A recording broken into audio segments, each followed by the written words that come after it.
Okay, ladies and gentlemen, this is Mr. Green. I'm giving you another in my lessons in Algebra 2. What we're looking at today is graphing polynomials. So this is 1.07, graphing polynomials, okay?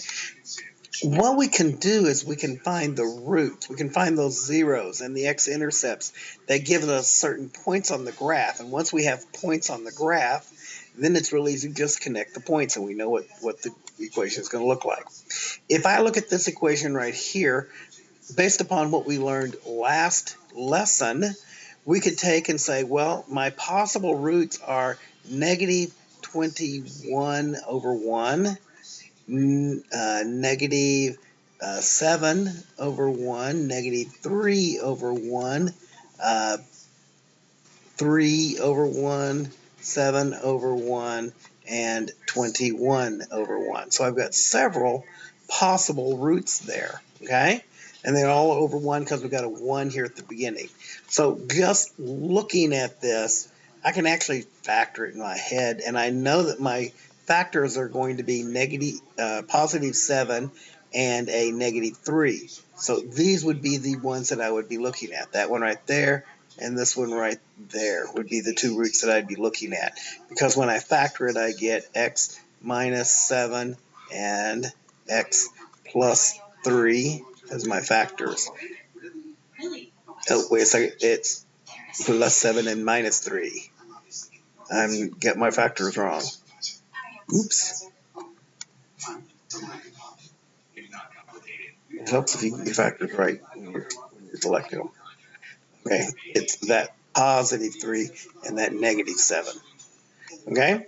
Why do I say that? Because when I multiply 7 times 3, I get a negative 21.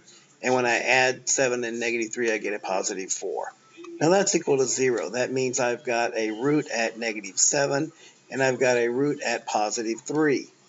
So that means that I could come over here to negative 7, and I'm just going to number by 2s. 2, 4, 6, 8, 10. So negative 7 is going to be right there. Okay, positive 3 is going to be right there. Negative 21 is where it hits the y-intercept. That's way down here. 2, 4, 6, 8, 10, 12, 14, 16, 18, 20, 21 would be right there. And so I would be able to look at this and say, you know what? Halfway between 7 and 3, or negative 7 and 3, is negative 2. So that means that my vertex is going to be at negative 2. And if I solve this for negative 2, that's going to give me a 4 minus 8 minus 21. That's a negative 25. So my vertex is actually just right about here somewhere. I can now see that what my graph looks like is like this. Since it's a quadratic, I know it's a parabola like this, and it opens up. That's how you determine the roots. That's how you get the points for your graphs. Okay? Even on longer ones like this, we can still do the same thing. We know that our roots of this one, since it's a positive 10, are going to be 10, 5, 2, comma. You could also include, 1, negative 1, negative 2, negative 5, and negative 10. Those are the possible roots that are going to be here. So let's see here. Let's just start off doing some synthetic division with this one. I'm going to pick one right in the middle. I'm going to pick the number 1. It didn't matter which one I started with. So I've got x to the 4th, negative x cubed, a negative 11x squared, a positive 3x, and a 10 at the end. So doing synthetic division with 1, I get 1. 1 times 1 is 1. That gives me a negative 2. Negative 2 times 1 gives me a negative 2. Add those together, I get a negative 13. That gives me a negative 13. That gives me a negative 10. And that gives me a negative 2. Guess what? I got a root the very first time. So I know that 1 is a root. That means it's going to cross right there at 1. Okay? So let's see if we can't find another one here. I'm going to take this, the remainder that was left. I'm not going to change my values for roots, okay? So let's see here. 1 worked. Let's try 2. Just because I need something to try. 1 and 2 times 1 gives me a 2. That gives me a 0. 2 times 0 gives me a 0. That gives me a negative 13. 13 times 2 gives me a negative 26. And so I'm going to get a negative 36. Guess what? No way is that one an answer. Okay? So that one's not a root. Let's go the other way. Let's try negative 1 here. Okay?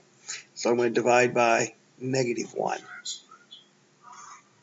So bring the 1 down. 1 times negative 1 is negative 1. Add those together, I get negative 3 times negative 1 gives me a 3. Multiply that, or add those down, I get a negative 10. Times negative 1 gives me a positive 10. That gives me a 0. Negative 1 is a root. So I'm going to have a root right here at negative 1. Okay? Cross that one off. Okay? Well, I can now see what I've got left. I've got x squared minus 3x minus 10, and I can factor that. X goes in both sides, and 5 times 2 has to be what I have here. 5 and 2, the negative one has to be bigger, has to be positive there. So I have found my roots. There's going to be another one at negative 2. There'll be one at positive 5. 2, 3, 4, 5. Okay? It's a positive number over here. I know it's going to go up like this. Since it's an even number, I know this one's going to go up too. Okay? I know it's going to do something like this. And that's all I've done is just show this a little bit of graph. This tells me right here that this needs to be much higher up here like that, to 10. Okay? And you can find other points, but that's just the way that you would go about finding the points that would cross the x-axis. Once you find the points that it crosses the x-axis, getting the graph is very easy to do, and at least sketching it out to know what it looks like. Okay? I appreciate the fact that you guys are still telling me that you're in Algebra 2. Every time you tell me that, it really helps me find your records quickly and then answer your questions much easier. I will talk to you next time.